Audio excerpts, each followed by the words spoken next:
What's up, guys? It's KB. Make sure you subscribe to the Underground Sports Philadelphia YouTube channel. Click the bell icon down below so you don't miss a single video from us. And thanks for tuning in to another video from Underground Sports Philadelphia. Now let's get into it. Philadelphia, baby, you're going to love it. Best sports fans in the world. Actually, the worst, but that's what makes them the best. I don't have to live with her. Why is she being annoying? She is. I need mom to come back. No, she's coming home from daycare, and she ate, and she always has a burst of energy when she comes home from daycare, but this burst of energy seems to be lasting a little bit longer than normal. But I'm hoping that now that she has food in her, maybe a food coma will help take her out a little bit. Where is she, in the back? She's currently sitting at the front door. Oh, okay. Which is fine with me. So, but on that note, hello everyone. Welcome to another episode of the Underground Circuit podcast. Thank you for joining us tonight. My name is Owen Liberatore. That is my sister Casey. We have a good episode tonight. I think it's pretty good. We are only talking about the IndyCar race tonight. It was Indy and IMS, but not obviously the Indy 500. It's when they do the road course at the track. It was a good one. It was a good one. Yeah, it was really fun. I'm very happy with it. If you guys watch the race and you've listened to our show before, you'll know why. But I'm very happy with it. So we're excited. I'm excited to talk about that. But before, as always, we jump into everything, make sure to go follow us over on our social media channels. We just hit 18.9 thousand followers. No, we're at 18 Who did it? 18.897. All right, get us to 18.9. 3 more people. That's it. Hopefully by the time this episode airs, we'll be good to go. But make sure to go follow us over on our social media channels. Instagram and Threads is Underground Circuit _. Twitter is UG Circuit Pod, and TikTok is Underground _Circuit. I forgot what the third social media channel was for a second there. Oh yeah. Make sure to also go subscribe and watch our YouTube channel. We've got a heck of a lot of stuff coming up, including one video this week, which will probably be out by the time this episode airs. I did another Creator Kit series, and this one is with our dear friend, Mr. Mark Schofield. Friend of the show. Dear friend of the show. It's a lot of fun because it was not like a normal Creator's Kit. So I had a lot of fun with it. Mark was a blast, as always. Mark is just, so much fun to hang out with and talk with and everything. But make sure to go watch over there. It is Underground Circuit on YouTube. Subscribe to us to make sure you are staying up to date on all things Creator Kit and also all things Underground Circuit. Like I said, a lot of fun stuff coming to that channel soon, so we're very excited about that. But jumping right into it, there was no Formula One race this week, so we have no community meme of the week. Yeah. But we also have a couple bit of headlines to talk about, yes? A few. I mean, there's one what do we got? F1 related one. Let me pull it back up. I have threads open in 3 different tabs, so I don't lose the post I need You just want all of that new UI update, that's all. So yes, this was announced 3 days ago, as of today, Monday, May 11th. Yes. And it's F1 and FIA, the teams, the principals, they've agreed to speed up the changes for the power units in 2027 to hopefully resolve the current problems with these rules. So what I'm going to read is from the race. We Are the Race. I put out a great Instagram post that summarized it, basically what the changes are going to be. So, right. The heck, stop moving. So this says, the idea is to ditch the 50-50 power split between the internal combustion engine and the electrical elements and move to a ratio that is much closer. That's what it says. I feel like it should say ratio. It's probably a ratio. No, it says ration, R-A-T-I-O-N. Yeah, it's probably a typo. Okay. Move to a ratio that is much closer to 60-40 compared to 50-50. Okay? Yeah. Second part. I didn't want to freak out. The hope was that the increased power from the engine and reduced demands on the battery will allow the cars to run more flat out and not be so energy starved in certain places, which I think is what all the drivers are hoping for. Absolutely. Because then we don't have the harvesting for the battery, the super clipping in areas. So I think, but I think. Go ahead. No, you go. I think I'm gonna steal your line. It is alarming that it's only how many races in? 5 races with new regs. Yeah, and they're basically ditching the 50-50. Yeah, split. it's you're 100% right. You stole my line, but it is kind of scary, but also I guess good. You can make it an argument for it that it is this early in the season, and the FIA is already kind of like, all right, we screwed up with these regulations. We're gonna move to fix it. It's hard. The reason I'm saying you can make a case that it's a good thing is, like, I guess depending on, like, what is driving the people, like the FIA to make the changes. If it's the drivers, great. That's awesome. Like, you're listening to your drivers. That's good. If it's because of the, like, even, like, again, there's, like, good and bad things here too. But if it's, like, being driven by the fans being like, this sucks, this is so bad, and you're worried about losing, like, viewership and money and whatnot, and now you're making changes to the regulations, okay, that's good. You're still changing them, but also, like, not probably the reason you really should be changing them. It should be because of the drivers, but I'm sure it's a mix of both. This is, like, pure speculation, and I'm just, like, trying to, ponder ideas and everything. More with the teams and the drivers, and hopefully them actually listening to their complaints that they've had since testing. So, yeah, I'm sure. I would hope it's that, but you never know with the FIA and who they're actually listening to. Right. Hopefully someone turns their car alarm off. I was just to say, I thought it was a fire alarm for a second, and I was like, damn, Casey's just sitting through it. No. But yeah, that was pretty much the only piece of F1 news that happened this week. Yeah. Nothing else was going on. Everything else was IndyCar related. So I think we can just go into that. But the first piece, the biggest IndyCar piece episode. What? It's an IndyCar epised. Sorry, I have to look. Shut the window. No, my window's shut. Oh my god. But yes, so the biggest piece of IndyCar news was that there's been the whole drama with the push to pass and how it was like enabled when it shouldn't have been during Long Beach, and drivers took advantage of it. And there's a very funny press conference video with Palou and Pato O'Ward basically kind of going back and forth, and Pato's like, what do you mean you just press the button all the time? And Palou goes, I just press it all the time. Like, so then I know when it comes on. He goes, so yeah, I pressed it. And Pato's like, that's why I haven't been winning races. And Palou's basically like, I'm not saying I'm cheating. I'm just pressing it. He's pressing it. This is not the first time that it's been enabled when it shouldn't have been. So they have expanded to use push to pass on all IndyCar road and street courses beginning this past week at IMS Road Course. Yeah.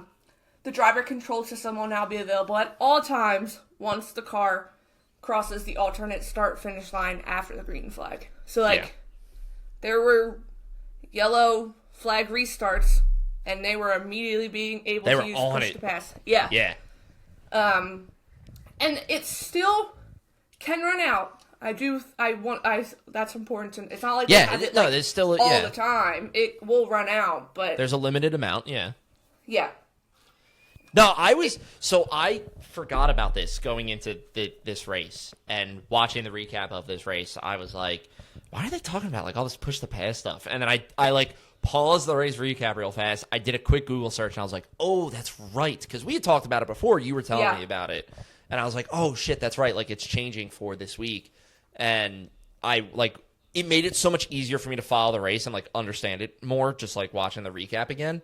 But no, I mean, they were saying it. There was one restart where Will Power was leading, and he did go a little wide, like, into the first turn, so it kind of screwed him up a bit, but he went into it, and they, like, James Hinchcliffe is like, there goes Will Power, like, immediately on the push to pass, because it's like, just rip it, Yeah, it does. It's also, I feel like it is frustrating when you think back to the first year I went to St. Pete and how Joseph Newgarden got disqualified weeks later because push to pass was enabled, and him and I think McLaughlin both pressed it, and like they got disqualified. It was both of them, from the race. Yeah. That's why I think when all those drivers were pressing it, no one received any kind of penalty because there were so many that. Oh, it was so like widespread. It was like it kind of became that like group hive mentality where it's like, well, what are they gonna do? Like punish all of us? And it's like, you know, we were all doing it, you know. Yeah, but it's like if Alex Palou is just pushing it all the time, does that mean all the Chip Ganassi boys are pushing it all the time? Right. And then like, are the Penske boys still pushing it all the time because they know it's like so? They know it's so finicky that it's like there's moments where it shouldn't be on, but it is. So they're just like, give me that, give me that.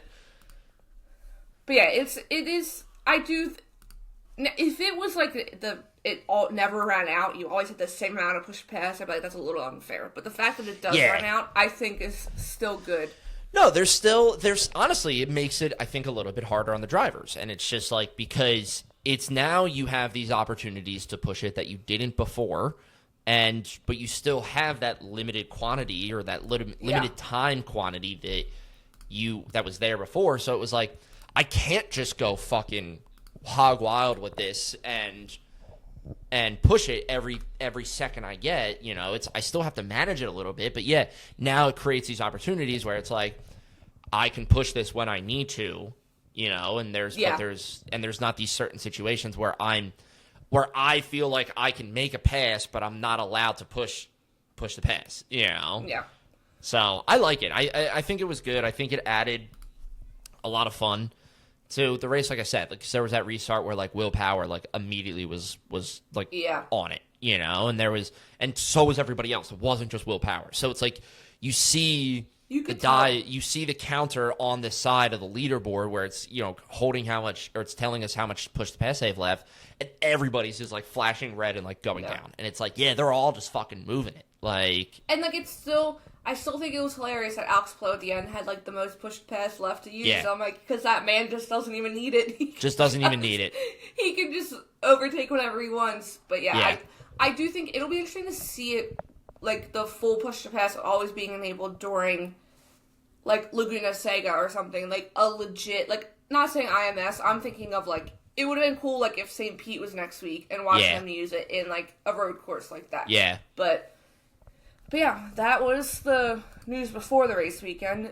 Before we get into our recap, because Jesus, that might have been the most intense road course IndyCar race in a long time. Like, I agree. Yeah. Normally oval races have a lot of cautions, but like this was intense from start to finish. But moving on, there's practice number 1 starts tomorrow. You can watch it on TV for the Indy 500. Oh yeah. So it'll be on TV. They released their schedule for qualifying. Yes, which is this weekend. I always forget. So we can watch qualifying. I always forget that qualifying, because then they do qualifying the weekend before, and then they have the next week to like practice and fully get set up. But so full field qualifying is Saturday, May 16th. This is when the qualifying order is determined. They draw it the night before on Friday. Yep. Normally, I wish this was, like, actually on TV. I think they post videos on YouTube or whatever. But, like, they'll have, like, family members pick their, like, number for when they can that's go. Cool. Yeah. This is when each car will receive 1 qualifying attempt to set positions 1 through 33. Positions 16 through 33 will not re-qualify on Sunday. And then Sunday, again, the following first qualifying attempt, the teams may choose from 2 lanes for second and subsequent attempts. Priority lane 1 must withdraw qualified speeds, and then lane 2 allows cars to keep time and improve positions. I feel like this is different. I don't remember them doing this before. Yeah, that's interesting. And then, I'll see if anyone I could look on Twitter. I'm sure there's more, replies underneath. Replies. Yeah. The second part of that qualifying was also on Saturday. Now, this is Sunday, May 17th, the top 15 qualify. Order determined based on Saturday's speeds. Positions 10 through 15 compete to advance to top 12 qualifying, 1 attempt, fastest three entries proceed. Yeah. And then top 12 qualifying on Sunday. Still, the order begins with three advanced entries from final 15 qualifying, slowest to fastest, followed by positions 1 through 9, slowest to fastest from day 1. Entries will receive 1 attempt to make the Firestone Fast 6. They have made this totally different. Yeah. Because normally Indy, I saw people freaking out because qualifying day was called CARB day. Like, that's what qualifying was. It was only on one day. They've now split it up between Saturday and Sunday. That's yeah. I see what you're saying. Yeah. And then the main show, Sunday, May 17th, Firestone Fast 6 from 4 to 7. The order determines the top 12 qualifying, slowest fastest. Each car will receive 1 attempt. Fastest driver will win the P1 for Indy 500 pole position. Yeah. So, Indy 500 qualifying, it's like Monaco qualifying. Like, it's much watched TV. Like, yeah. I mean, and it's also, too, it's like the hype around, the Indy 500 and everything. Like, you're going to get, everything they do beforehand to be broadcasted. Yes. Let me bring it up term.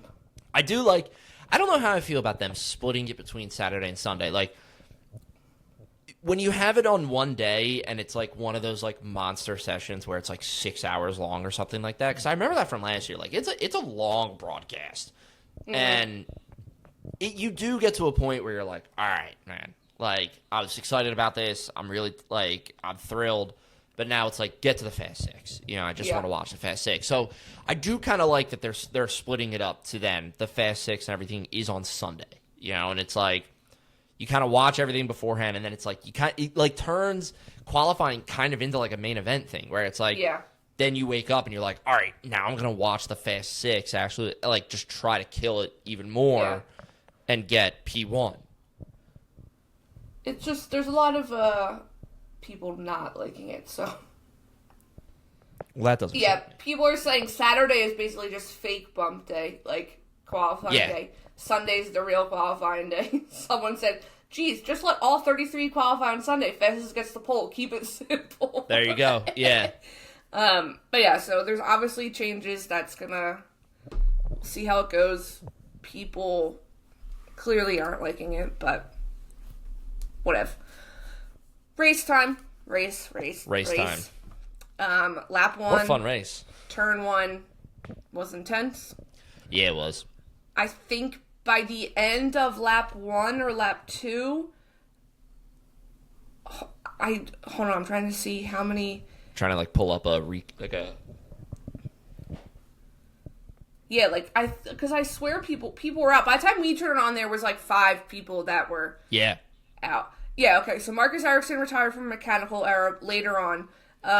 Felix Rosenqvist, contact, he literally caught air.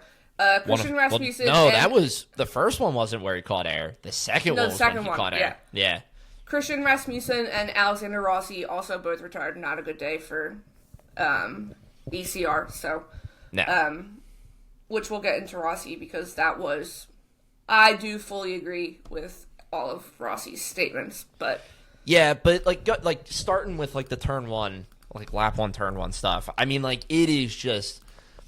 It is very unfortunate because you have Felix Rosenqvist, I think, suffered off the start. Yeah, he locks up a little bit going into turn 1. Because you see the smoke in the back before the green flag flies. So it's like you immediately know something's wrong, and then turn 1 you get into it. I forget who started it, but then you have Scott Dixon and Pato O'Ward suffer from it. Like, Alex Palou goes off into the grass. Bless you. Jesus. God almighty. Trying to hold it in. I couldn't. God. I'm going to have to put like a fucking headphone warning. My lordy. No, you have... It was... The turn 1 incident was a lot of fun to watch because there was the people who suffered from it, but there was also seeing the cars spread out that for the ones that survived it. You had like Alex Palou going wide. You had Christian Lundgaard like go right off onto the grass to like move out of the way of it and everything. Like Graham Rahal survived. Graham Rahal survived. Like, but you're watching like Joseph Newgarden's camera like from it. It was just it was chaos off the start, and Immediately it really caused a full course caution. But immediately causes a full course caution because you got a couple cars that are just like out there on the road. Crazy. You throw a full course caution when cars are stuck on the road, but yeah, I mean, it really. I don't want to say that it like set the tone for the race because it really wasn't like. I don't know. It wasn't like super crazy to me, but there were definitely things like throughout the race that it was like, oh wow, all right, like this thing, like that was just a precursor to what we got.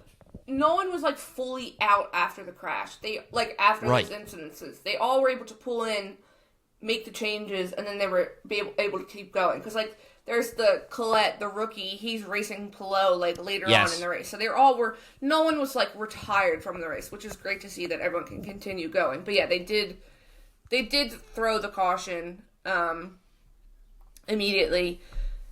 And then I think a few laps later it restarted. They were good for a little bit, and then that's when Rossi's car stops on maybe the fastest start-finish straight in Motorsport. Which absolutely makes it even worse. At first, the broadcast, when they show it, they even show this in the race in 30, you see because he literally stops right over at the bricks. Yeah, it's like 2 feet from the bricks. Yeah. So you see whoever waves the flags is waving the yellow. So at first I was like, oh, no, they did call one right away. But then they showed the angle from down farther, and it's only the local one right there. It's the local and Rossi yellow, is fully pulled over. Yeah. Dead stopped. He's trying to get out, and then if you watch the onboard from him, his camera, he's taking his steering wheel out and waving it to everyone, being like, the officials being like, throw the full, Yeah. And then I think Will Buxton in the broadcast is like, Pelot's crew members started hopping over the wall because they thought it was a full yellow, so they were expecting Pelot to come in, and then they quickly jumped back. It was, Rossi had some not choice words. He was calm about it. He was pretty calm, in the he post. was a scary calm. Like, he was pissed, and rightfully so. He basically says, one, that he blames the hybrid issue, because that's immediately what they say. He had a hybrid issue, and that's why he stopped. But he says that it's something on the car that keeps like failing them, that none of them asked for, and none of them wanted. Yeah, and it's not improving the racing. Yeah. And then he continues and says, and then for them not to throw the full course caution is even worse. Like, what were they doing? Which is like it's so weird to me that they took that long, because I mean, for as long as we've had this show and we've been watching IndyCar, the one thing we've said consistently is that always quick. IndyCar outpaces F1 in terms of responses, in terms of like safety car, and it's like usually something like that happens. It's like, boom, full course yellow, boom, like that's it. Don't worry about it. Like there's going to be no issues here. So it was very odd that they waited as long as they did. And then admittedly, I'm watching the race in 30 recap, and I see him pull off, I see him stop, and I'm like, all right, like, he's pretty off the racing line. Like, that's not like he's, like, right next to it. So I was like, okay. And I knew that you had said to me that, like, he was pissed off about it and everything. And I was like, all right, like, that's interesting. And then, like, later on in the race, I see Christian Lundgaard and somebody else are racing, and Christian makes a move. And they, in a matter of like half a second, are pretty much on the side of the track where Alexander Rossi was stopped. And I was like, oh, yeah. Which, like, I totally understand. I'm pretty sure it was the restart off of this caution. I know what you're talking about. Lundgaard tries coming super far out to get around. He comes into the inside. Yeah.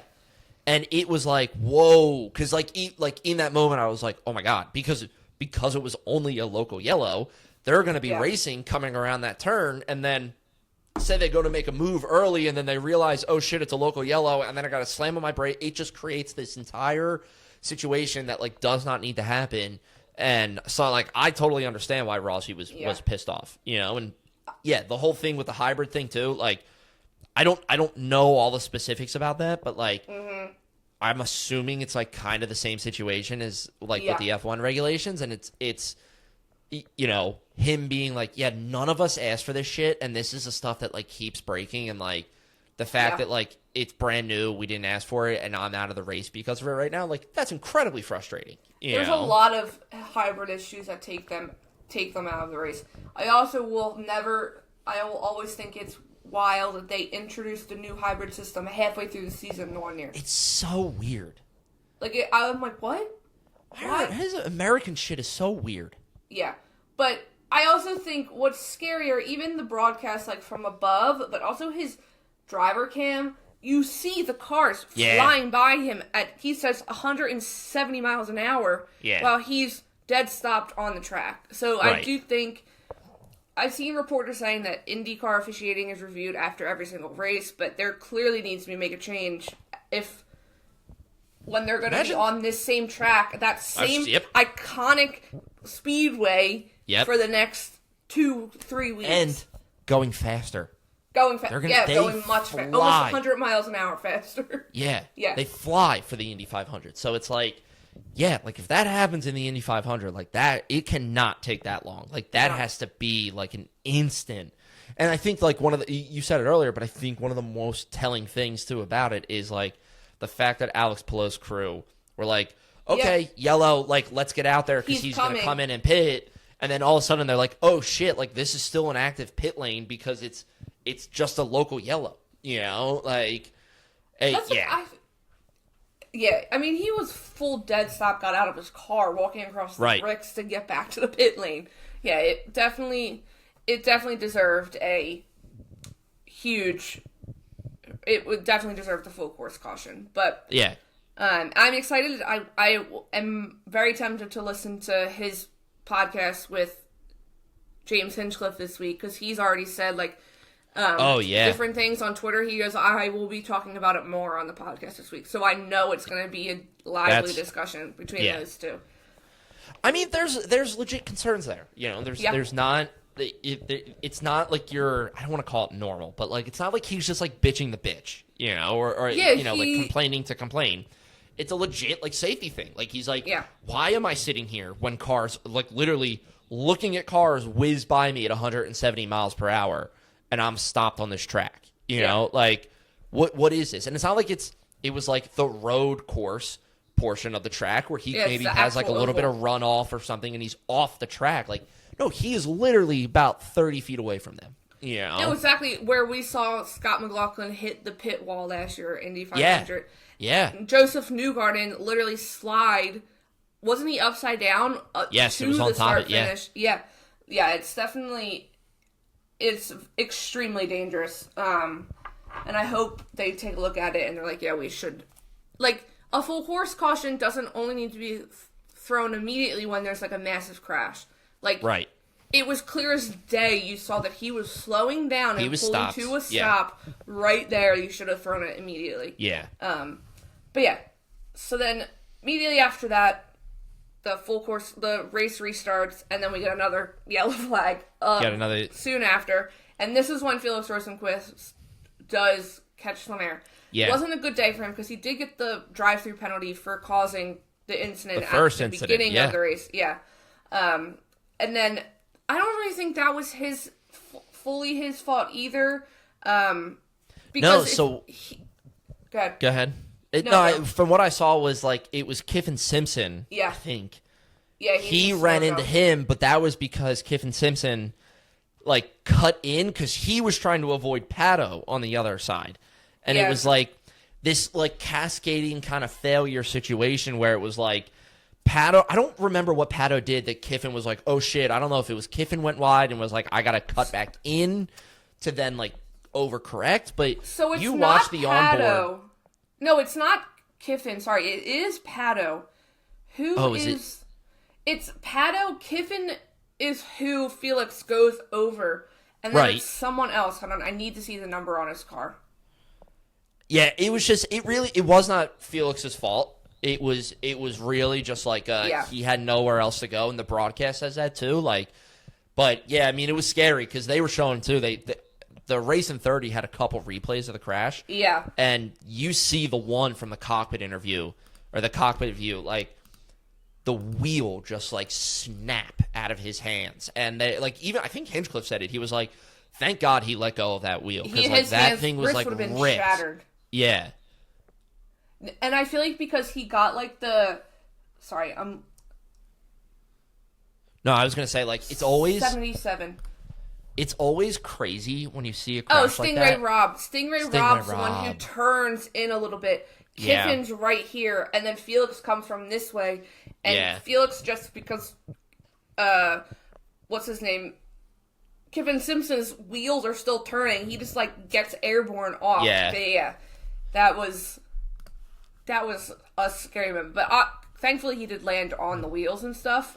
No, yeah, he came. I mean, he came down hard. Like, the onboard camera, you're like, oh my God. Like, which, this is like the craziest part to me, and I need you to like understand what I'm saying here. But like, out of all the motorsport crashes that we have seen, right?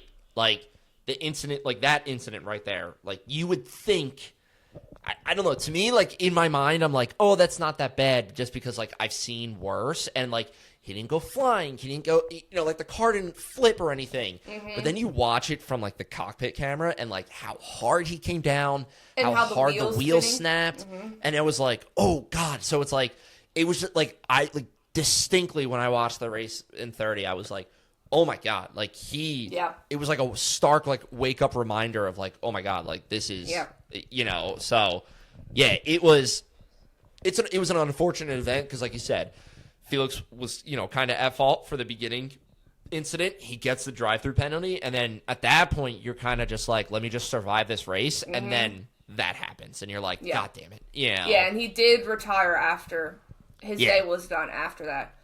Will Buxton even said, like, on the broadcast, he was like, that's going to be his day. Like, there's no way. But the way the wheels spun. Yeah. Like, that would have been bad. And then, obviously, you have a pretty decent race from there on. You have Kyle Kirkwood and Alex Palou, but then they fall back because of cautions and stuff. Yep. And that battle was great because it's first and second place in the championship, battling for first and second place. But then it turns to David Malukas, Christian Lundgaard. And I have to say, Christian Lundgaard's 2 overpasses, the one on Graham Rahal, and then the one on David Malukas at the end are so good.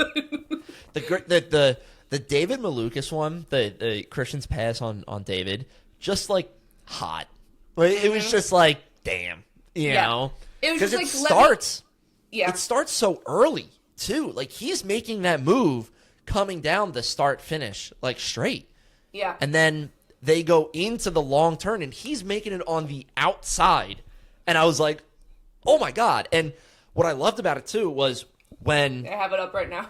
When we had watched it originally, all I saw was the pass through, like, the S originally, through, like, that little chicane. And I was still like, oh, that's a great pass because he just did it so neatly and, like, in that section of the track where you don't really think a pass would happen. And then watching the full thing start and go, and I was like, oh my God. Because like, they're wheel to wheel for a decent amount of that time. That's a very narrow part of the track. And for the two of them to keep it so clean and not make contact is like insane for both of them. But he on the inside of that part of the track is very impressive. But I think his overtake. I said overpass earlier and you didn't catch it. I was wondering. I said it and I was like, that didn't sound right. But his overtake on Graham Rahal earlier on was on the outside, and that one was just he's beautiful. Really good. Christian Lundgaard, he's very good. His second. I'm so happy he got that win. He's been so close. And we've been saying it. I mean, granted, a lot of my IndyCar predictions are a little bit more like on the Delulu side, and I don't watch IndyCar as much as I do F1, but like. I'm so happy he got that win. I'm really hoping that it's like a floodgates type moment where it's like, cool, you got it now. Like, let's just get fucking after it. You know, like go get some more, build confidence in this car, in this team, and just fucking go have fun, you know? Yeah, I was really excited for him in that win. He also is in 4th now in the championship standings. It goes Palou, Kirkwood, Malukas, Lundgaard, so. Lundgaard. I really like, I want to say this too, this is like isn't like race critical or anything. I don't know, was this the first time David Malukas has had that livery? Yeah, I think they all have kind of special liveries for the month of Okay. May, and I think I haven't seen that one before, but I do like how it was like silver. It caught my attention. So in the race in 30, he pulls into a pit stop, and I'm like watching it, and I was like, damn, that car looks good. I was like, I like the silver on that. Yeah, posted it. They just posted it 6 days ago. Throwing it back, they said. I was like, this looks beautiful. You know. It wasn't. I noticed it on like one of his pit stops, and I was like, oh, that is very nice. Yeah, no, it is a really nice one. But yeah, that was the IndyCar race. Good one. Like we said, now it's time for the Indy 500. Speaking of livery, McLaren did post their liveries. Have you seen this? Oh, they posted the liveries. I saw Yeah. they posted the race suits. No, they posted their liveries. I'll share my screen. Hold on. You're gonna like them. Oh yeah, Yeah, you're gonna absolutely. Like them. Yeah, so Please this tell was me- Nolan's, Pato's, Christian, and then I forget who's their third person. Hold on. I'm so glad they gave Christian the orange again. Yeah, but they always they do always match when it comes to McLaren, but Monaco is not the same day this year, so I'm getting one maybe for Canada. Yeah. But yeah, so that was, I forget who they have as their third, because it's not what's his name from NASCAR this year. But yeah, I do like how they're all white. Like, No, these look really nice. Yeah. I also love the wings, the rear wings and the front wings that are attached to the cars for oval tracks. They're so it's so cool. Like they're so small. Because they're so small, and it's like Ryan Hunter-Reay is their fourth person. That's right. I couldn't remember his name. I just love it because they're so simple. They're just like, it's just a wing, and it's like, so. Well, I like when they'll probably do it on tomorrow's practice. They always do like the computer generated model of like the road car versus the oval car and the difference. And like seeing them side by side, the road car is so much bigger than the oval car. Yeah. But yeah, there was something I watched last year going into the Indy 500 about why the rear and the front wings are so different and everything between for the Indy, but also just for oval tracks. So I should watch that again before the Indy 500 happens. But yeah, those are nice liveries. I really like that. I think Pato's might be my favorite out of all of them. The black and the white. The black and the white is nice. The black and the white's really nice. But yeah, I think that was pretty much it. I mean, we maybe could kind of give a prediction on who you think's going to get pole for the 500. Because that'll be... Should we do that? We should do that. Yeah. Since there's no Robin Schwartzman in Prima to guess on this year. No, there's not. God, I forgot about that last year. You know what you actually should watch? You would really like it. It always comes on like after IndyCar's been on TV, I think on FS2 specifically. It's a whole behind the scenes of how they do broadcasting for the 500 and like the stuff leading up to the 500. Because like they do Georgia, they do like a whole thing with her and like following her on how she like does her takes like mid racing, and like then there's her watching qualifying leading up to Robert Schwartzman getting pole, and she's like, wait a second, I'm crying because this is so emotional. So that's cool. I will have to watch that. The one time I like didn't turn the TV off right away after IndyCar was on, and I was like, what is on this TV? What is like playing right now? And I was like, what's going on? I was like, this is cool. Let me watch this some more. So yeah, I have to find it for you because you would like it. But yeah, Indy 500 pole position. Indy 500 pole sitter. Now, it's always, it could be totally random. I mean, look at last year. Yeah, nobody would have thought that Schwartzman would have been on last year. I'm going to go... I have someone in mind, if you want me to go I first. really want to do the safe pick and say Alex Palou. Yeah, but he's not great at the qualifying in there. He's not great at quali. And 500. But I'm just thinking strictly off of the fact that like he won last year for the first time, so he's coming into it like you know, totally different than than the previous years, you know? True. And don't forget, there are extras driving. Like Helio Castroneves, Connor Daly's back. Yeah, true. I'm going to go... Go with yours. I'm going to do Scotty Mac. I think he's had it before. He's good on oval. Okay. He hasn't had the best season so far, so I'm going to stick with Scotty Mac. And we all know what happened last year before the race even started, so I'm going Scotty Mac. Right. I could also say someone else, but I'll wait for you to give yours. All right, I'm going to play devil's advocate here then, and I'm going to say Joseph Newgarden. Okay. I thought you were going to say David. That's what I'm going to say. No, that would be a lot of fun, though. That would be really cool to see. Yeah. I can see Joseph. I can also see Willpower. That man is... And, like, Scott Dixon, I can also see them doing really well. Willpower would be really cool because that'd be a really good fuck you to Penske. Yeah. But, yeah, I'm sticking with Scotty Mac. I'm going Joseph Newgarden. But let me do my Delulu pick again because he did almost finish in the top 10. I'm going to go with Mick Schumacher. Pole position, Indy 500. There we go, Mick. Let's get it. Mick, one of these days I'm going to get it right. Has he raced on an oval yet? Yeah, they did race on an oval already. They did race on an oval. That's right. It was early in the season, right? Yeah, it was early in the season. Yeah. Let me look back. Okay. So I was going to say, if they hadn't, I was like, maybe Mick is an oval god. Yeah, remember, it was not like a perfect oval, but Phoenix. Yeah, oh, that's right. The second Yeah, race and we were saying too. We were like, oh, it's nice that they do it before, Indy 500 and everything. Yeah, I like that. But yeah, I had one other thing to show you. I don't know if you've seen this since the end of Miami. Pierre posted this photo. Surprises. Holy shit. It might be the hardest photo in F1 I've ever seen. Who took this photo? I don't know, but it's literally took my breath away when I was swiping through and saw it. I was like, what the hell?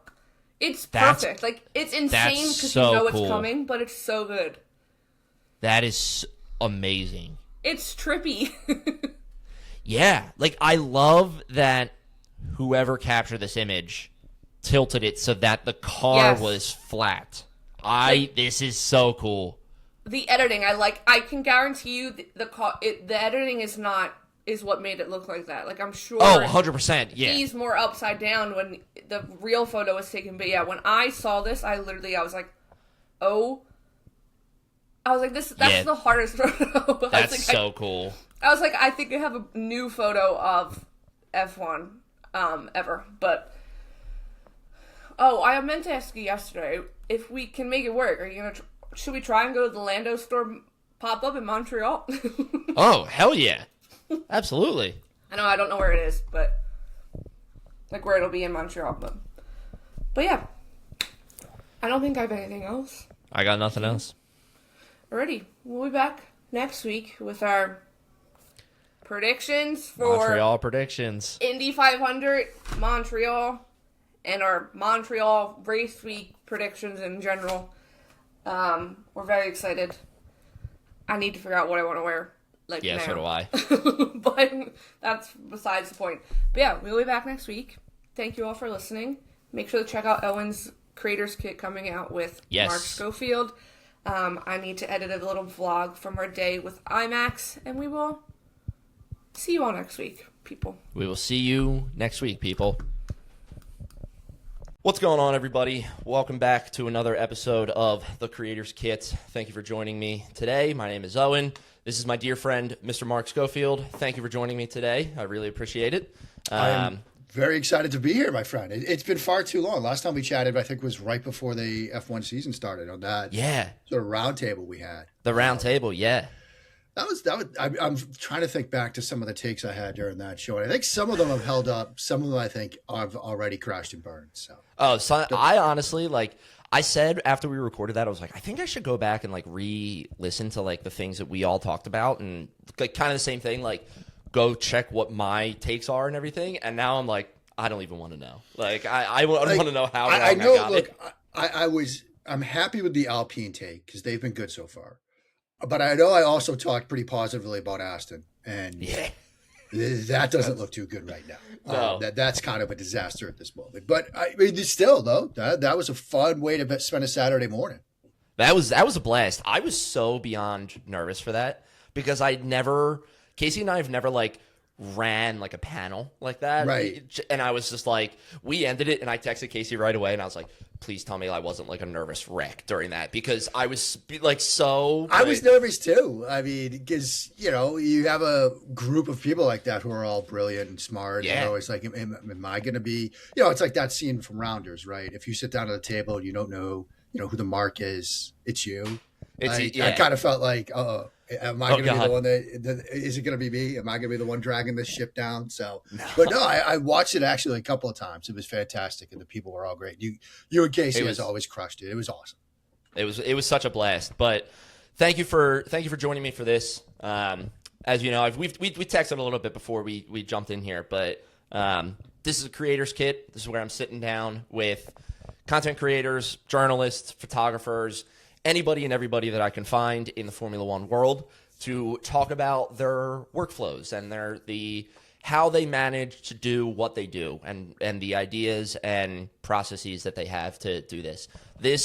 I said this in my last episode with Sarah Levison, but the show was born out of a selfish desire to improve my workflows and steal people's ideas to make my flows better.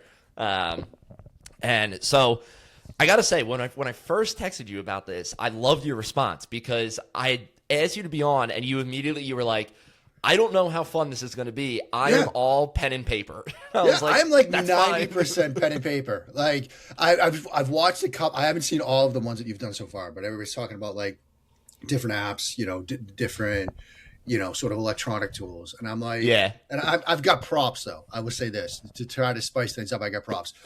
This is where we start. This is my little brown. I love it. Moleskin notebook. And fun little tidbit about this, because we'll dive into this in a minute. If you remember Miami last year, so 25, yes. Casey, I was at the airport and Casey put it out, I think, on Threads, and then he maybe texted it to us as well. The Aston Martin TikTok, where I'm walking, you can see me walk out of their hospitality space as Fernando walks in, and I have to like get out of the way, and it's like, oh, hello, princess, where are you? As he like zooms in face wise, you'll see me holding this. Okay, that's good. And you can even see, for those who are watching, there's my little F1 Media Center sticker from Austin last year.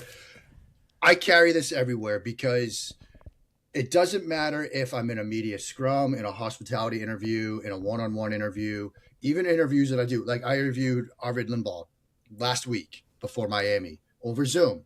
Questions were all here. Why? Yeah. I do stuff online. I'll use Google Docs all the time. Like Google Docs, Google Sheets. I rely on those a ton. A lot of the we'll talk more about the stuff that I do, but a lot of the starting grid, provisional grids, race results, that stuff's all in like a Google Sheet that I'll fill in as qualifying goes on, as a race happens, and then upload it into WordPress in a table, in a block of a table, which is how it works in WordPress, which is our publishing software. But everything happens in here first. I like it because of a couple of reasons. I do F1 stuff, as you know, but it's not the only thing I do. I started out on the NFL side. I started out, covering the NFL, college football, NFL draft. And so I always found I would try to take notes on a Google Sheet, Google Doc, whatever. Didn't commit it to memory. And a lot of the stuff that I would do in that NFL space is studying quarterbacks, particularly for the NFL draft, which you got through. So I would watch games. I would take notes on every single play, formation, movement, motion, footwork, pre-snap reads, what the defensive coverage is, all that stuff. And I found that if I was doing that in a Google Doc or electronically some way, I couldn't commit it to memory. So then when I would go on like a radio show, a TV show, be asked like, hey, what do you like about Josh Allen? I would freeze up. You couldn't. So I started doing it pen and paper. So here's another little prop. This is my Inside the Pylon 2018 NFL Draft quarterbacks for the Senior Bowl. Okay. I still have. You can't quite see it, but I've got 3-ring binder after 3-ring binder of all the quarterbacks I have ever studied for the NFL draft. And so this is the one that I took all This the is incredible. quarterbacks from 2018, the ones that were going to the Senior Bowl, the like 8 or so, took all their notes and put it into this one to bring down to Alabama. And you'll see, as I sort of flip through the pages here, like here's notes on like specific plays Holy that a quarterback moly. was doing in college. So this is, who is this? Oh yeah, Luke Falk, who by the way I don't think plays in the NFL anymore. Yeah, this is his game against Stanford in 2017, where I'm asking like, what's this route concept? He throws a YOLO back shoulder ball, which is underthrown. It's a cover 3 look. He's late here at it. I'll sort of censor myself here. He's late here at it. We'll say messes everything up.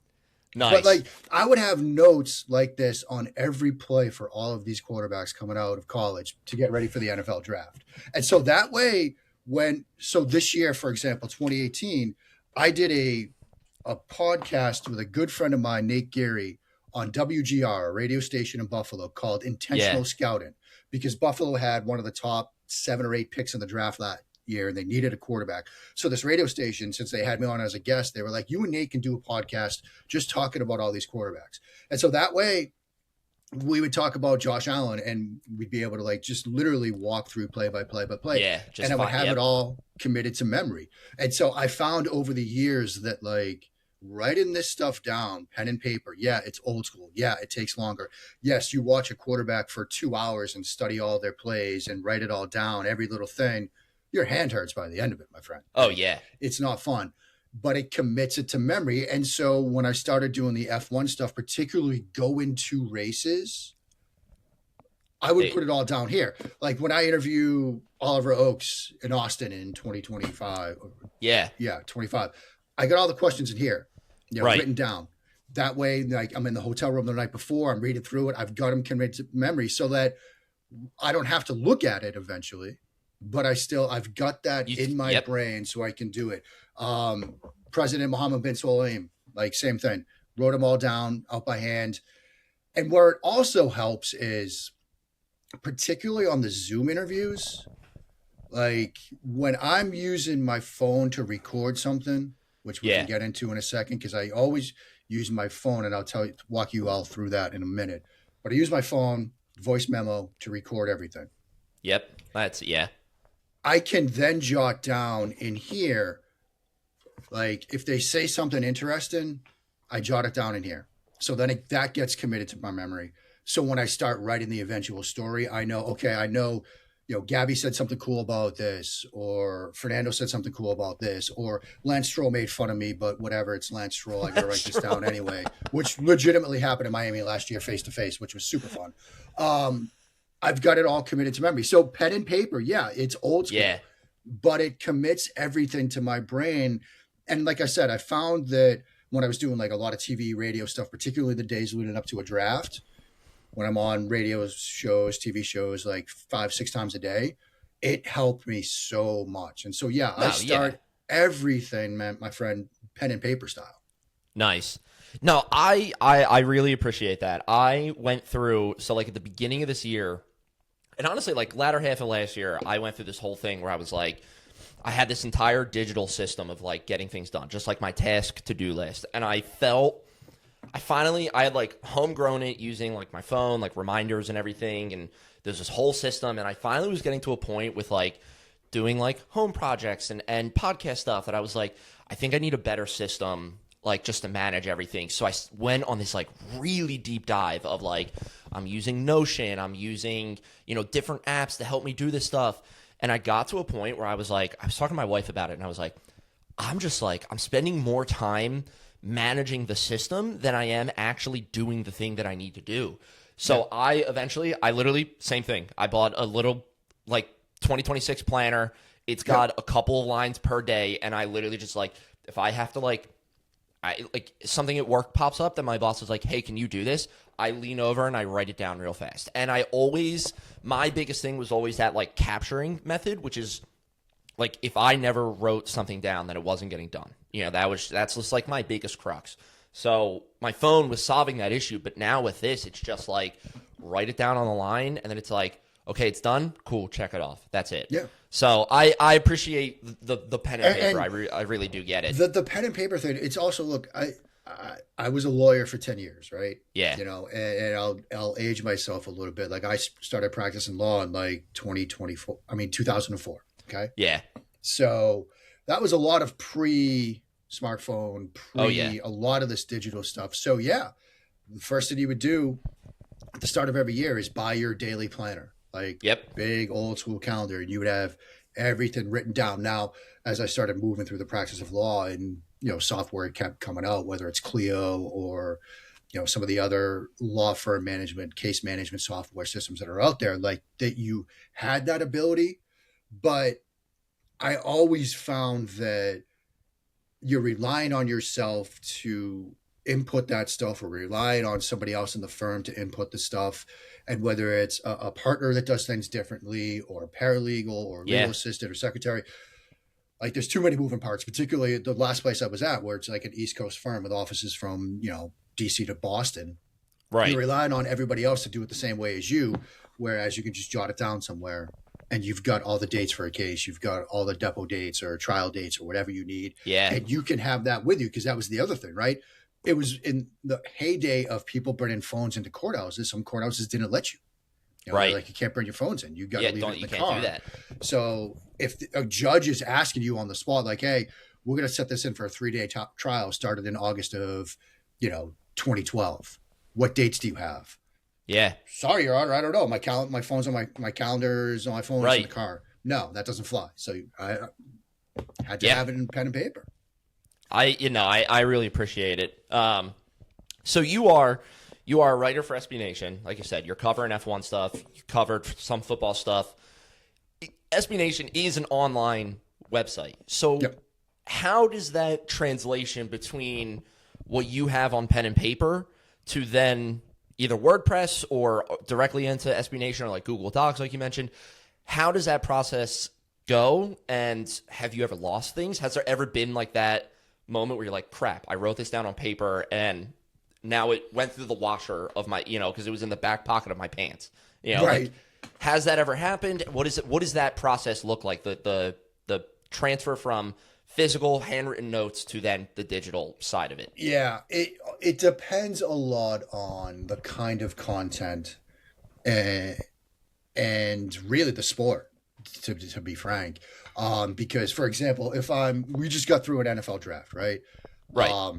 Now, I did a lot of film breakdowns, Fernando Mendoza, Caleb Downs, Sonny Styles, Ruben Bain. And so for those types of stories, it's how do I transfer a play that I've broken down in pen and paper into a WordPress document that eventually becomes a story? And it goes through a couple different steps. WordPress is our current publishing platform at Vox at SB Nation. We used to have our own sort of proprietary platform called Chorus, but we moved away from that because of some things we're trying at SB Nation and at Vox.com, big picture wise. So now we use WordPress, which is a pretty common publishing software. Yeah, I'm sure anybody that's done anything on the net knows what WordPress is. So it's literally just pulling up a window, pulling up a blank WordPress document and starting to type, starting to like tell the story, get the story down. Yeah. But the tricky part is I've always relied on not just saying, hey, this great play that Fernando Mendoza made against Ohio State in the Big Ten championship game and describing it. I want to show it to you too. I want you to see that video clip. And so what will happen is I'll be writing the story. I'll describe the play, taking it from the book, the notes, to WordPress, typing it in there. And then I'll cut the film itself. I've got a platform that I use, which is kind of secretive, so I can't really dive into that too much. Yep.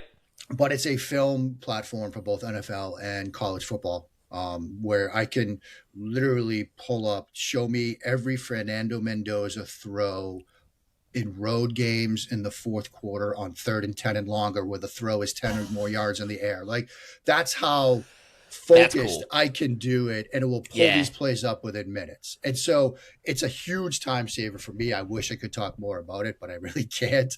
But I can then clip each individual play. So I can clip that play, save it, and then my current means of doing this is I posted on Blue Sky, to be honest.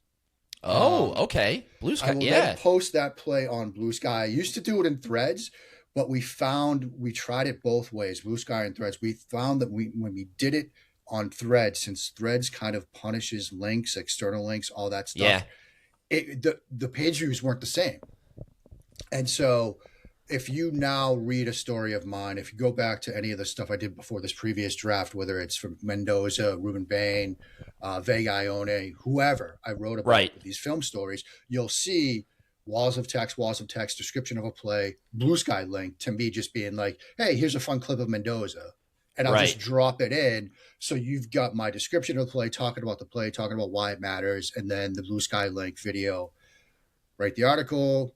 We do our stuff internally that we do via Slack, which I know we're going to talk about because Slack is a huge part of what I do on a day-to-day basis. And I'm going to touch on that in a second. Article gets posted. So that's kind of on the football side. Right. Which where I think the rubber really sort of hits the road is on the F1 side, particularly when I'm at a race, because that's really frenetic. Chaotic. Yeah. I don't know if anybody's had a chance to read Elizabeth Blackstock. She wrote recently about she just went to Miami but didn't have media credentials. It was the first time she went to the Miami race without them for a while, and talked about what it's like in that media scrum. And I've been in those with her at different races, and it's chaotic. And what is happening, when you're in the hospitality space, it's a little quieter, like on Thursday media day. Fun little tidbit.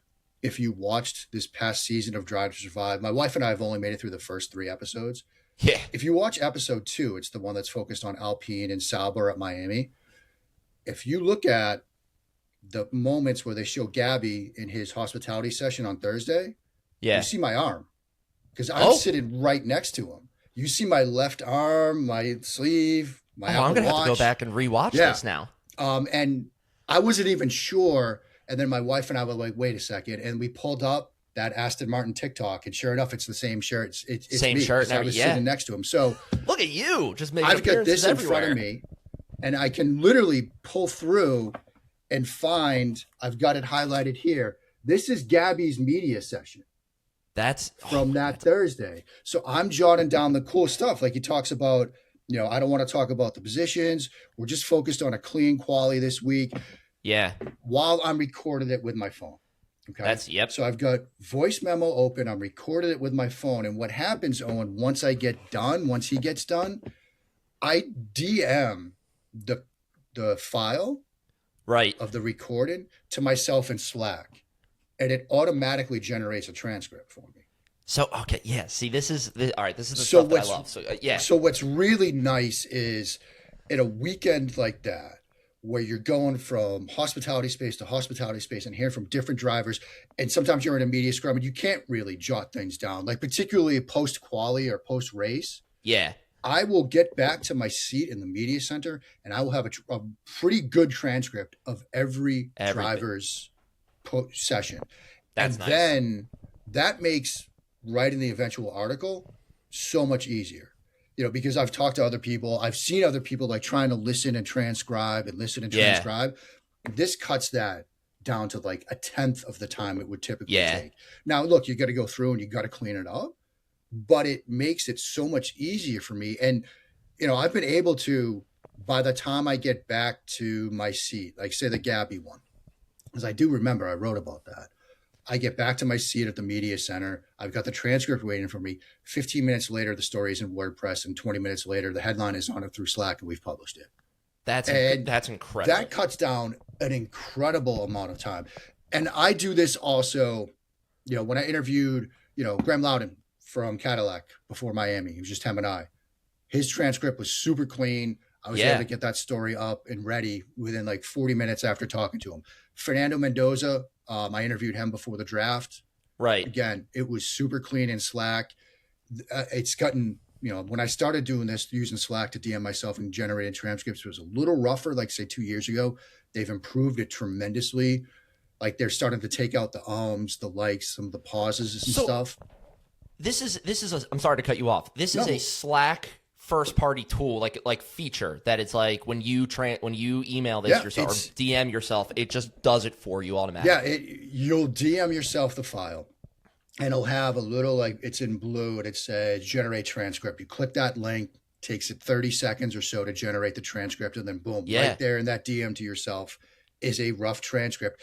And what's even better is if you're viewing it, on your laptop, it's got timestamps. Oh, yeah, that's nice. So you can, in the audio file, go right to that timestamp. If you're like, wait, what did he say here? What did she say here? Click on that timestamp. It plays the audio file right there. That's awesome. Now, voice memo has something similar as well. You can also generate a transcript and do the same thing. But I've just found it's cleaner, it's easier, it's faster on Slack. And since we do at Vox Media everything in Slack, since we're fully remote, so we'll have meetings on Slack. We have a channel where we debate and discuss and workshop potential headlines for all of our stories. That's in Slack. Yeah. And so I could send people these clips and say, like, hey, like the Mendoza story. Send it to our social media people and be like, look, what parts of this do you think would make for good content online? What parts of this do you think we should highlight, and things like that? And so, like, Slack has been a huge part of what we do. It is a huge part of what we do. So Slack to me is just a like a DM IM service, right? Like it's a chat service for teams that use it. But I have a buddy who works at DraftKings, and he now uses Slack. And I was talking to him about it the one day, and I want to know if you can confirm this, because I was messaging him like, what is it? What's so good about it and everything? And he said to me, he goes, it feels like right now, like I'm barely scratching the surface of like what it can do. And he goes, and it feels like it's going to be one of those things that's like, once I get a true understanding of what it is and what it can do, it's like everything's going to flow through there. So it's like the fact that like, is that true? Like, is it one of those apps that it's like, once you crack the code on it, you're like, oh wow, this is amazing. Like, 100%. This is just because, and I will say this, like, when I first started on the whole journalism path here, it was at this place called Inside the Pylon. It was a place that, we started, me and a couple of other people started it. Yeah. And we pulled in some IT people that we knew that were like, help us manage all of this. Yeah. And this was, again, 2014. And one of the first people we brought in sort of the IT side was like, you have to use Slack. And it was before Slack became what it is today, which is like known. Yeah. So many companies rely on it. So many organizations rely on it. So I've been using Slack for 12 years now at this point. Right. And what I love about it is the features beyond just these transcripts that I generate, the ability to sort of have different rooms, have different Slack channels dedicated to different aspects of what we do on a daily basis at Vox, at SB Nation, is huge, right? Like I said, we've got one dedicated to headlines. We've got one dedicated to social content we want to get out. We've got different channels set up for different sports. So like we've got an NFL one, an NBA one, a women's sports one. We've also got them for non-work reasons, right? Like we've got one for all the people that are in the DC office or DC area. Like, we've got them, sales has them for the stuff that they have to do. We've got them for cat owners, dog owners, parents. Like, and the way it sort of works at Vox is it gives you that feel of being in an office when all of us are, nationwide, worldwide, right? Yeah. Like, we're not all in the same office space. We do have office space in DC and New York City, but we're not all there, but it makes us feel like we're there. Like, I've used it, to get recommendations on pet stuff, to get recommendations on doctors. Like, I, in the sort of the DC area Slack channel, like, hey, does anybody have a good like orthopedic surgeon they go to? Or does anybody have a good vet recommendation? Anybody have a good restaurant? I've got friends coming in from town. Like, I've made connections and friends from the non-SB Nation parts of the company through Slack that, were it not for that, I wouldn't know they even existed. That's crazy. That part of it is huge. The DM part, the like private messaging part, the group chat part, like that part of it is huge as well. You can integrate it with your calendar. And so, that's what I do. And so if I'm in a meeting or I'm in an interview or I'm, at my son's high school baseball games, like Right. there's a little icon, like it will take it from my calendar to the icon. And so if somebody thinks, oh, wait, I needed to ask Mark about this, they'll go to send me a DM, but that icon will pop up. They hover the cursor over, it'll say offsite at baseball game or in meeting with Fernando Mendoza. So they know, oh, I can still send them this, but I'm not going to get a response right away. Right.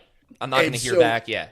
It helps if you use it right, if you sync it with your calendar, if you do all of those things, it really helps frame everybody's expectations of you, right?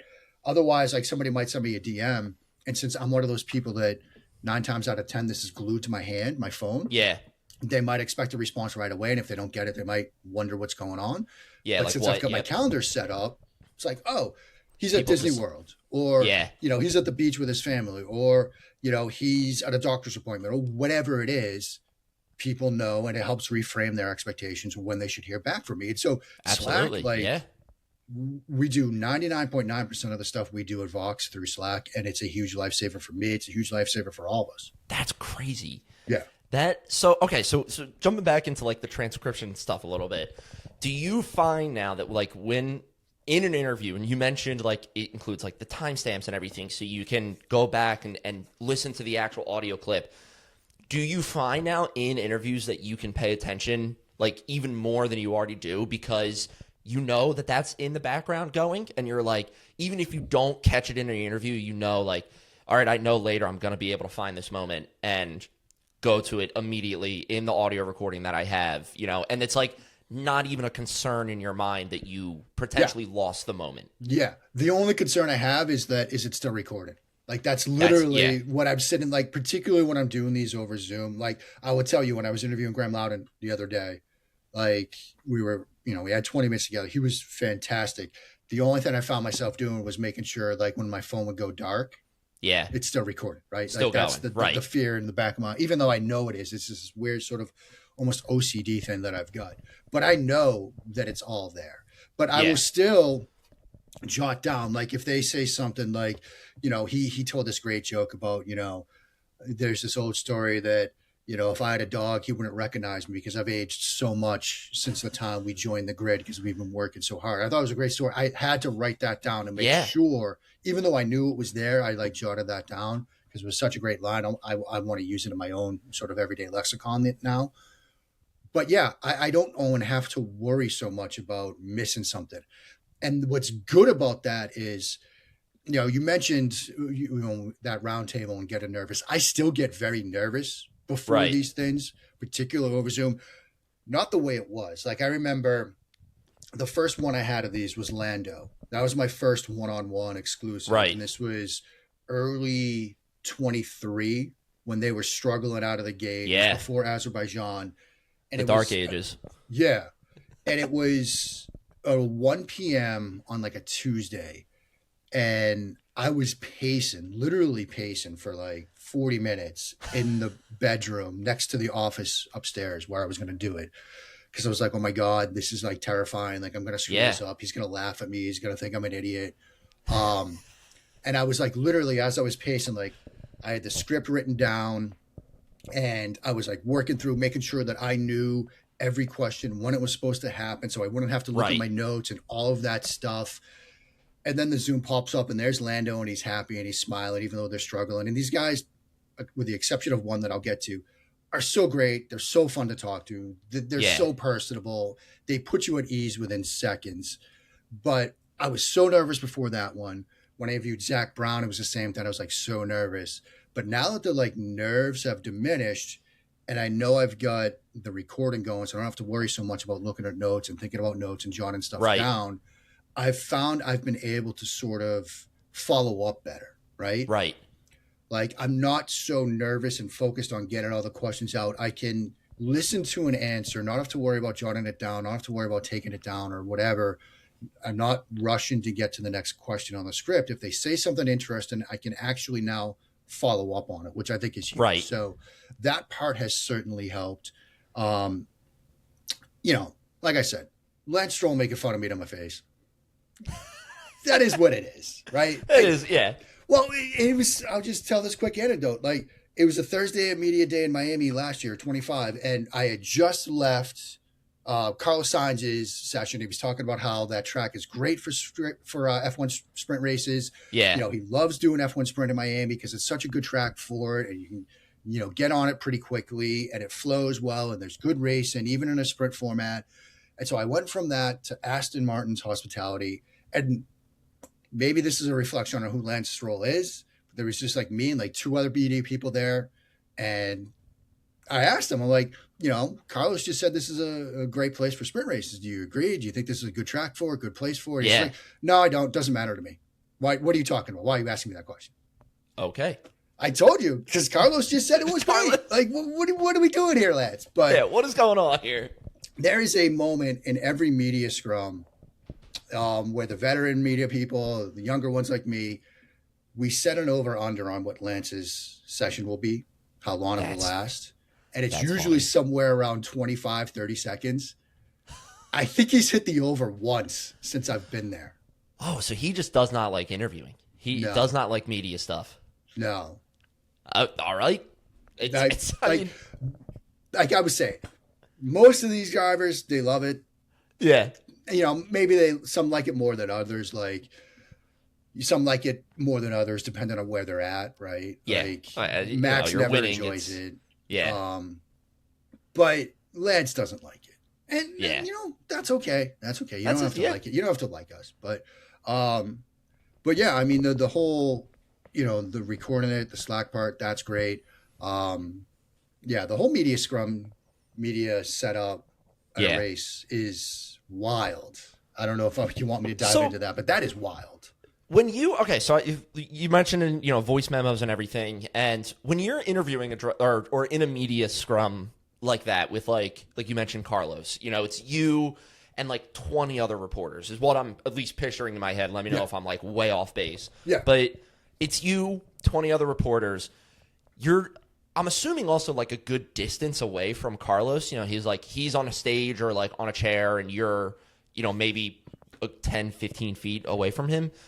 How does the voice memos then work with that? Are you able to is there a table in front of Carlos that you can go and put your phone on, and then everybody else's phone is right there too, and then you go and sit down? Okay. Yeah, it really sort of, the setup differs from team to team. But like with that Carlos one, for example, he's at a table. Now, I was standing right next to him, literally right next to him. But they've got a table. We all put our phones or digital recorders in front of them. What's tricky, though, is the media scrums post-competitive session, right? Okay. And this is going to really get into the weeds here, but whatever. We're having fun today. There is a huge line of demarcation between the credentialing process to begin with. But journalist credentials, there are two different ranks. Okay. There's the broadcast media, right? Right. And then there's the written media, the print media. That's where I fall, even though I write for digital media. Like, I'm written media, okay?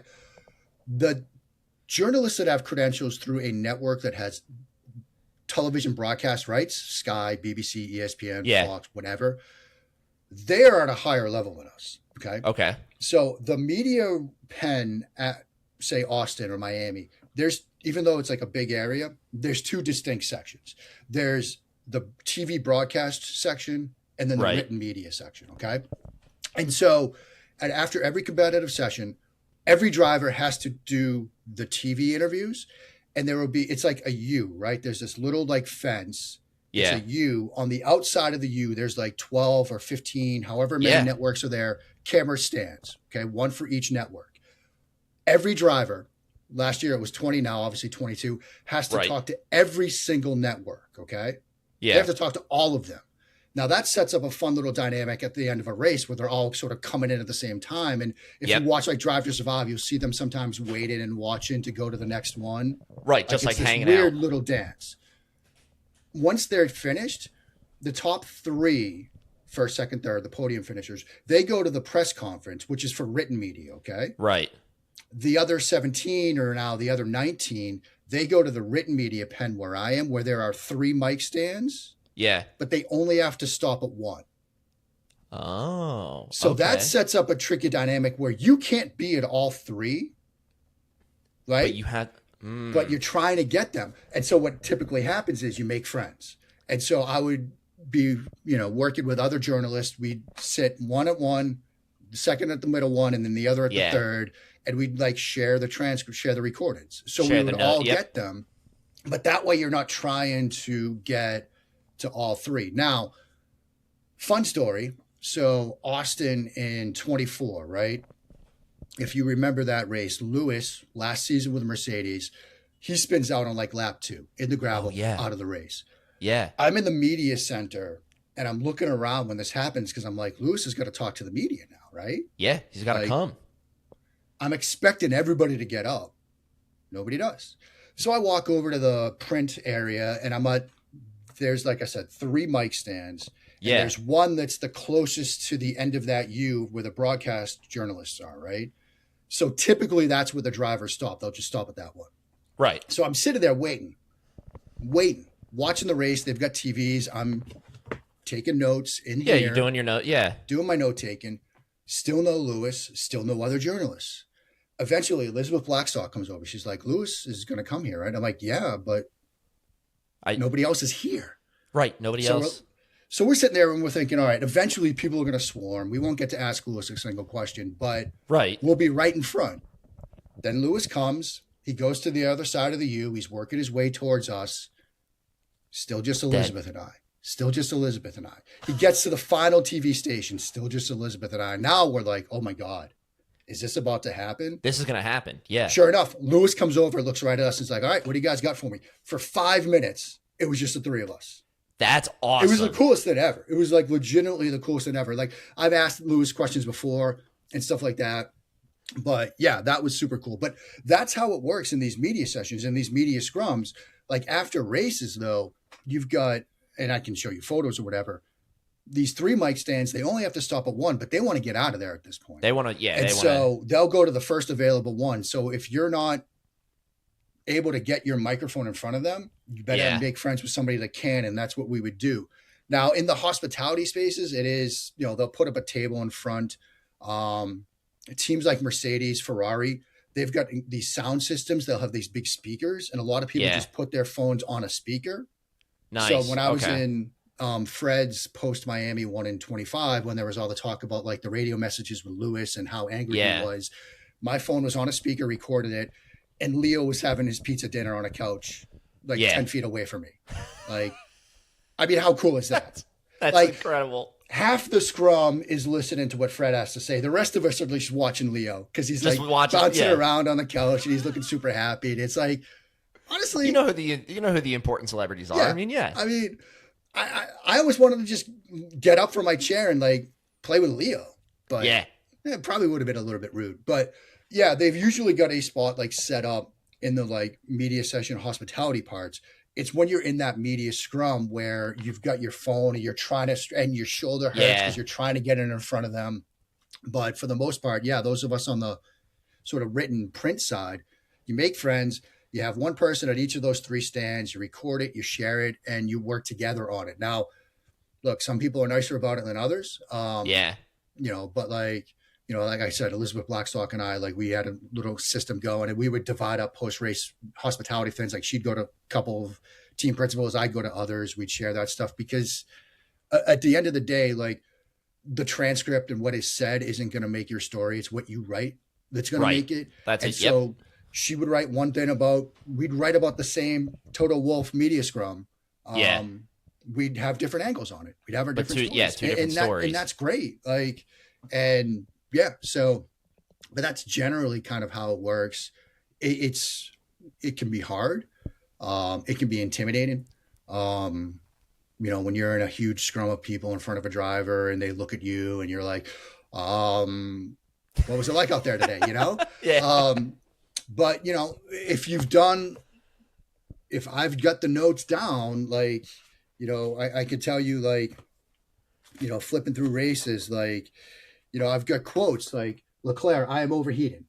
Yeah. And so if I get a chance to ask Leclerc a question, it's like, boom, you were overheating here. You said you were overheating on lap 23. What happened? What were you feeling? What happened? In the car? Yep. I've got, I was able to ask Toto questions after Austin in 25 about tire management, because I remember when that race started, you probably remember this too. Nobody thought the softs were going to last, and Leclerc had a huge dent on the soft. So I was asking him about that because of the notes that I had in the media scrum area. And so, yeah, I know that was a really long-winded sort of answer there, but yeah, there are tables, but sometimes you got to either make friends or have long arms. Yeah.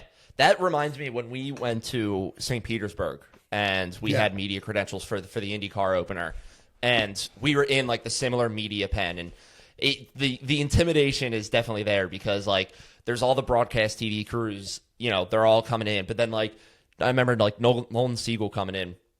He goes over to the broadcast crews, and then like he comes over, and I don't know how I ended up like right in the front there. We were with like a bunch of other people and creators and whatnot. Somehow I ended up being the first person to talk to him, and he just came over and he's like, "Hey man, what's going on?" And I was like, "Oh shit, I gotta ask you questions and do stuff with you." Right. So I understand the intimidation angle. But that's a very cool story with Lewis too. What's weird is, and I haven't done it on the IndyCar side yet. I say yet because we got a race coming here to DC in August. Yeah. So hopefully going to get down there for that. But on the F1 side, there is a lot of intimidation from the other journalists, in a sense. Yeah, I'm sure. Because you've got people that have been in these things, that go to every race, that have been going to every race for decades. Right. And they're lifers, and they command a certain presence in those media pens. And, you're in a session with them, they dominate it.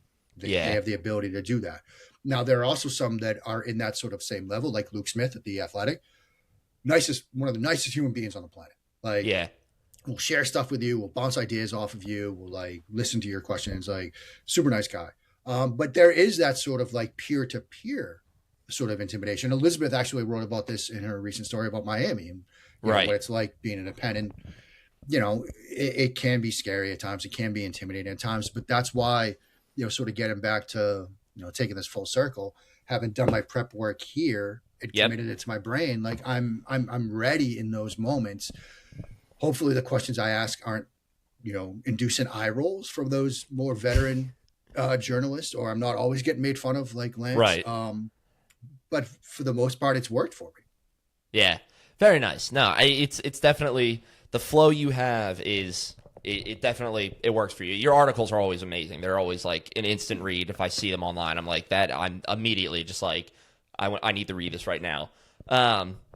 So you would mention jumping kind of from like your pre and then like publish stuff to then like post publishing things. So you mentioned that there's an app called Flourish that you use. Yeah.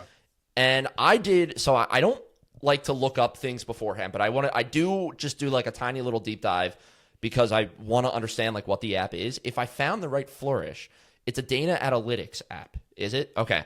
So I found the right one. So how do you use that? Tell us what you do with it. What is the idea or the goal there? Like what using that?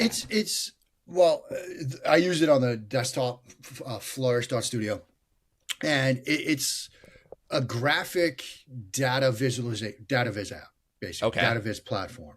And what I've done with it is to try to help readers to visualize competition is the best way to put it. Where I really used it a lot was tail end of last season when Oscar versus Lando became Oscar versus Lando versus Max down the right? And you through Flourish can make interactive and data viz. You can make data viz come to life. And so what was really cool was to set up and use in articles the point totals for those three drivers over a certain period of time, right? Yeah. So say Austria to the Vegas or whatever. And, they could click on it and it would start running and you could see like Oscar at the top and Lando and then Max way down and their point totals sort of come closer together to really sort of capture how that two-way race had become a three-way fight down the stretch of last year. Yes. Yeah. And because we have found, look, we live in an era where, yes, what I do, written media for the most part, you could say it's a dying breed or whatever. People like visuals. People like vertical video, people like, graphics, people like charts, people like stuff that they can just look at. Yep. And so taking that race, it's one thing to write 1,000 words on how this was Oscar's season. Lando kind of crashed the party, but now since Austin or since whenever, Max has now turned this into a three-way fight. Yep. And now Max truly believes, like when we were in Texas on Thursday last year, Max was like, I'm not even talking about the title, like whatever. Yeah. Sunday night, that man firmly believed he was going to win the Drivers' Championship. Like the transformation in Max himself was a huge story last year. And I wrote about it a ton, but it's one thing to write about it a ton. It's one thing to write 10,000 words over a month and a half about it. It's another thing to say, here's what that looks like. Here's Max hundreds of points off the pace. Here's Max now within one race. He can take over the lead. And so Flourish, I've only sort of scratched the surface with it, but I've done it for like, point totals. I've done it for like races, like here's how somebody closed the gap over the course of a race, things like that. And it's super easy. It's literally just input the data. You can do it Google Sheet, Excel, whatever. Yeah. Plop it in, play around with colors and things like that. And within seconds, you've got like a visual, an quick little video, interactive thing that readers can use, that people can use to sort of say, oh, yeah, you used 10,000 words to tell me that Max is coming close. Now I can just like see what that looks like. See what it looks like. Yeah. Yeah. That is really cool. Cause I'm picturing the example you just gave with like Max, like, making that late charge. And I'm picturing literally the line graph where it's like, all of a sudden you see like the head, like it's a picture of Max as like the data point, and then all of a sudden it just shoots right up, and you're like, oh, I've had so many moments where it's like I see visuals like that, and I'm like, oh, holy shit, like that is like, it's incredible. The catch up that he's had, or like I've seen the ones where it's like, TV show like dominance and viewership and everything, and it's like all of a sudden here comes this like random one-off show that's like just flying off the charts. So yeah, I am a visual person, so that having that interactive data that tells that story too, and you kill it with using it as like, it's not telling your story, that like your article is telling a story, but like you're just like, here's this visual enhancement for you, so it like helps the article hit even more. The sort of theme of this entire episode is like, how do you commit stuff to memory, right? How do you almost learn something, right? And as I said, like I could beat you over the head with quotes, with anecdotes, with whatever about, Max making a late season charge, or, McLaren turned it around in 24, or, I could tell you, what Zach Brown told me about that, or I could show you, here's where McLaren was at the start of the year with Lando and Oscar, literally the two slowest cars in Bahrain. Here's where they were at the end of the year. Here's what the lap times look like. Here's what the points look like. And there are websites like F1 Standings. It's one of the bookmarks I have. Like I have a whole bookmark tab of F1 resources. F1 Tempo for data and telemetry stuff. And F1 Standings is a good one, but that's a static graphic of these lines. It's one thing to see it statically. Yeah, that's good. But I feel like, Owen, it's much more impactful when you literally see it over time. Oh, absolutely. Yeah. And that's when it really clicks in your brain. And so, I'm trying to get people to like learn when they read something. Yeah. And if you see that visual, you walk away thinking, oh yeah, that's when it turned around. That's how big the charge is. That's how big the turnaround is. And when you watch your next race with your buddies, or an IMAX movie with Owen and Casey, like you can do, you'll have that anecdote ready to go. Right. In your head. Yeah. It's very cool. And you're exactly right. There is a difference between the static graph that you're looking at of just like, oh, I see how they're they're rising in the standings and everything, and that's great and everything. But yeah, that visual of like, here's them actually like shooting up all of a sudden, like you're like, oh, okay, yeah, like I get that. That makes a lot of sense. Well, yeah, I mean, I was so happy when you answered me and you said like, I'm all pen and paper, because it was such a juxtaposition to how everybody just, it's all technology and everything. So I was very excited for this episode. I thank you so much for coming on and being here with me. Of course, buddy. I will include, for all listeners, I will include links to Mark's articles and all the tools and everything that we talked about in this episode in the details, so make sure to go check that out below. Mark, thank you so much for being here. I truly appreciate it. and hopefully we'll see you. Hopefully, what are you going to any races soon? What's anything The on the plan calendar that you is- can tell us? Yeah, IndyCar DC, since that's Okay. right down the street. I've actually been talking with some teams and with IndyCar, and hopefully Very I get nice. to do some stuff there. The plan is Austin again. I didn't do Miami because my daughter had a dance competition that weekend, and Very she nice. was doing her first duet. So I didn't want to miss that. So the plan is Austin, and I might have to break the seal and go to Vegas. I haven't done Vegas yet. Yeah. It's confession time from Uncle Mark. I've never been to Las Vegas. Okay, I have never Okay. been. Mostly because I don't want to be in a casino because I'm one of those people that Yeah. like. I was talking with my wife recently. We had a trip, back when we were both lawyers, through a law firm to Atlantic City, and we walked into a casino. I think it was a Tropicana, and I sat down at the 3-card table, and within 5 minutes, I had won a pretty good amount of money. Yeah. To the point where the pit boss came over, took my ID, like signed me up for all these rewards. Whoa. But before she even came back with my ID, I had lost it all and walked away from the table, and I Yep. forgot that she had my ID. So I had to later that night, I was trying to buy a drink, and I'm like, wait a second, I had to go back and do the walk Gotta of go shame back, to get yeah, my ID. yeah. Meanwhile, I hadn't even had a drink. I was just like walking around because I had stalked myself from playing. I don't want to go to Vegas. Yeah. I've always said I'm not going to go to Vegas, but having missed Miami, I might have to get to Vegas this year. Yeah. So yeah, we'll see. I don't blame you. I mean, that was when Casey went last year to Vegas. She came back. She was like, I was pleasantly surprised by how good it was. She got some insane opportunities there. She was able to get in paddock passes and everything. So she lived the dream, but she was like, it was a lot of fun. And she was like, I was very pleasantly surprised by that. So, but I like that you're doing the IndyCar stuff with Yeah. these. It makes so much sense for you too. Like you said, it's literally right down It's the road. down So it's the just street. it's one of those things where it's like, why not? I mean, and I've thought, and I've talked to teams about going to races, going to IndyCar stuff. Yeah. Because I do some, IndyCar coverage. And I thought about Mid-Ohio the other year. I thought about Indy one year. But since it's literally down the street. Yeah.